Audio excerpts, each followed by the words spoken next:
Welcome to my channel. I am freelancer Madhavi. और जैसा कि स्क्रीन पर आप देख सकते हैं, एक विंडो ओपन है जिस पर लिखा है export detail GST ledger entry. Export detail GST ledger entry आपको सर्च करने के लिए क्या करना है, एक्सपोर्ट आप लिख सकते हैं और आपको एक्सपोर्ट डिटेल लेजर एंट्री या जीएसटी वर्ड के थ्रू भी आप फाइंड कर सकते हैं। मिल गया, या तो आप एक्सपोर्ट डिटेल लिख दीजिए या एक्सपोर्ट जीएसटी भी लिखे तो मिल जाएगा। आप इसका बुकमार्क बना सकते हैं। रिपोर्ट एंड एनालिसिस सेक्शन में ये है, बुकमार्क करोगे तो स्क्रीन पे शो होने लगेगा शॉर्टकट।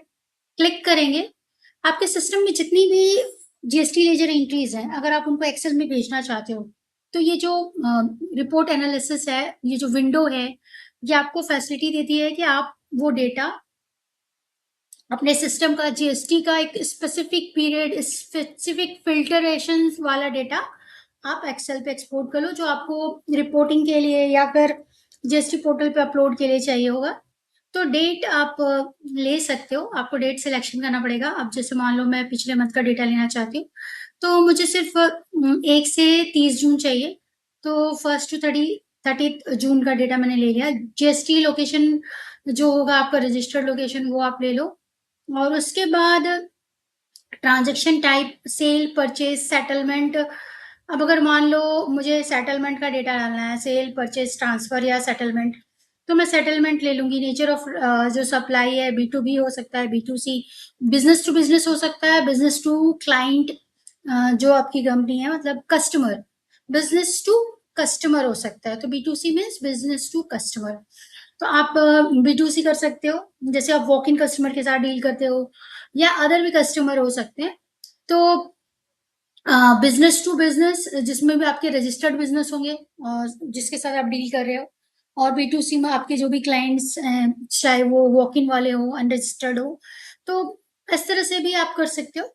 तो मान लो मैंने B2C लिया, और उसके बाद document type, payment, invoice, credit memo, refund, settlement मैंने लिया है, तो हो सकता है कि मैं रिफंड से रिलेटेड चीजें प्रोसेस करना चाह रही हूँ। Entry type, initial entry, application entry, adjustment entry, इसका भी 3 ऑप्शन है। आपको जो भी लगता है कि ये आपको लेना है वो ले लो। अगर आप शेड्यूल करना चाहते हो तो आप शेड्यूल कर सकते हो। देखो इतने सारे ऑप्शंस है आपके पास शेड्यूल करने के लिए। रिपोर्ट का नाम, report ID, report output type, printer आपको सिलेक्शन करना है।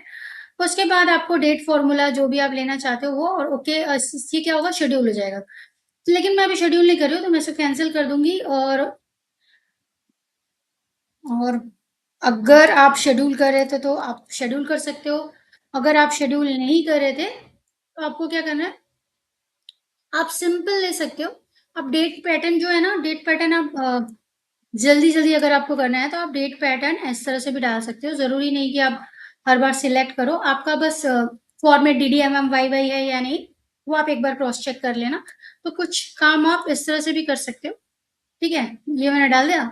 और उसके बाद रजिस्ट्रेशन का जो भी आपका है वो आप ले लेना। उसके बाद ट्रांजेक्शन, जैसे मैंने बोला था कि मैं सेटलमेंट पे जाऊंगी। और उसके बाद नेचर ऑफ सप्लाई, कि बिजनेस में आप किस तरह से काम कर रहे हो, मतलब नेचर ऑफ सप्लाई क्या है आपका बिजनेस का।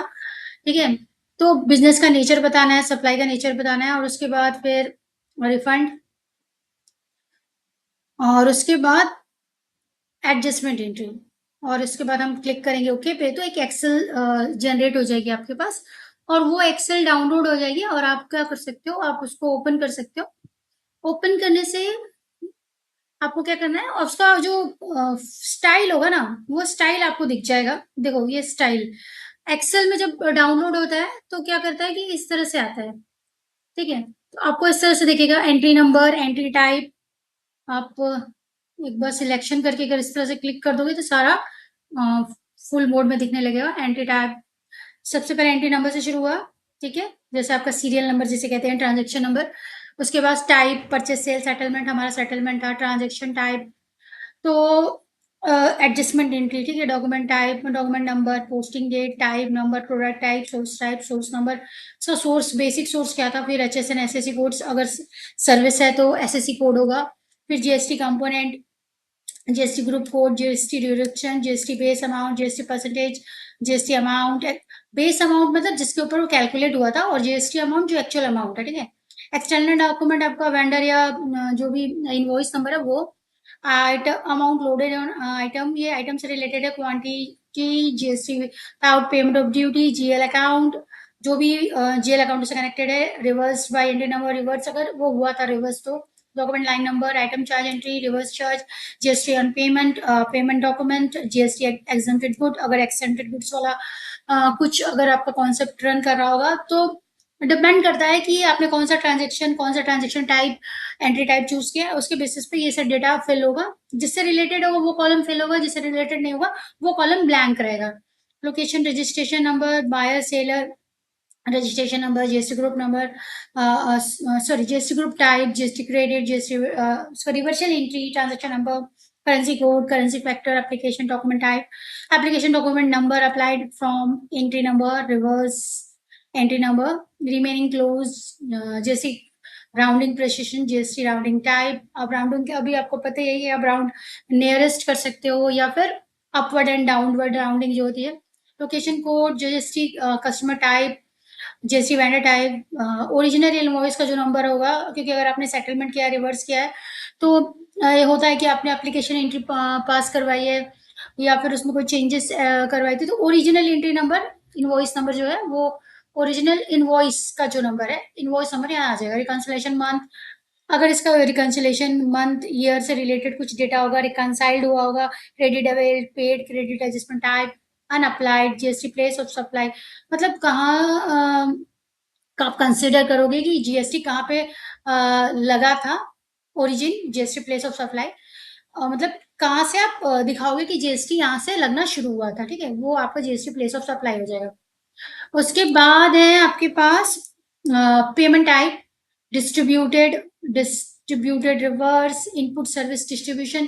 देखो सारे कॉलम एक ही ट्रांजैक्शन से रिलेट नहीं करेंगे, बहुत सारा डेटा आपका ब्लैंक होगा, बहुत सारे कॉलम्स ब्लैंक होंगे, क्योंकि एंट्री टाइप, एंट्री नेचर उसके ऊपर डिपेंड करेगा कि आप किस किस कॉलम को हिट करोगे, आपकी एंट्री, ठीक है, आपकी एंट्री किस किस कॉलम को हिट कर रही है, ये आपके transaction posted saved GST related transaction पे बेस्ड करेगा, जो डिटेल जीएसटी लेजर एंट्री पे कैप्चर हुआ है। तो ये सारा जो बाकी है ना, ये सारा वैसे ही है कि सब एक चीज से रिलेट नहीं करेंगे। आपकी जैसी एंट्री होगी, जैसा ट्रांजेक्शन होगा, उस पर डिपेंड करता है कि कौन सा कॉलम फिल होगा, कौन सा कॉलम फिल नहीं होगा। तो आप देखो, आप जीएसटी से रिलेटेड क्या क्या काम करते हो, advance payment, settlement, normal purchase, sales, refund, adjustment entry, तो ये सारी चीजें ना, plus distribution, credit claim, GST payment, RCM, reverse charge से रिलेटेड भी हो सकता है, ठीक है। तो अब डेप्रिशिएशन का भी देखो, डेप्रिशिएशन बुक कोड इसमें क्या है, तो जो जो जहां जहां आपका जीएसटी चार्ज हो रहा होगा उससे रिलेटेड आपको वो सारे कॉलम्स दिख जाएंगे। तो इस तरह से आपको चेक करना है, अपना डेटा डाउनलोड करना है, अगर किसी से रिकंसाइल करना है किसी रिपोर्ट से तो वो आप कर सकते हो, कहीं अपलोड करना है, मैच करवाना है, तो भी आप ये एक्सपोर्ट फीचर से इजीली एक्सपोर्ट कर सकते हो based on the selected specified filter, क्योंकि आप पूरा डेटा नहीं चाहते हो, आप फिल्टर डेटा चाहते हो, तो आप इस रिपोर्ट को यूज करो। फिल्टर डेटा आपका डिटेल जीएसटी लेजर एंट्री से nature of the business, nature of the transactions और एंट्री टाइप के ऊपर बेस्ड होकर आपकी जीएसटी रजिस्ट्रेशन नंबर जो लोकेशन से अटैच होगा उसके ऊपर बेस होके आपको दिखेगा। तो आपको रिपोर्ट का नाम मैंने बता ही दिया है, एक्सपोर्ट जीएसटी। अगर आप लिखोगे तो export detail GST ledger entry जो है आपको मिल जाएगा। आप शॉर्टकट भी बना सकते हो, बुकमार्क कर सकते हो, और अगर आपको रिपोर्ट का नाम इस तरह से लिख के फाइंड करते हो तो भी मिल जाएगा।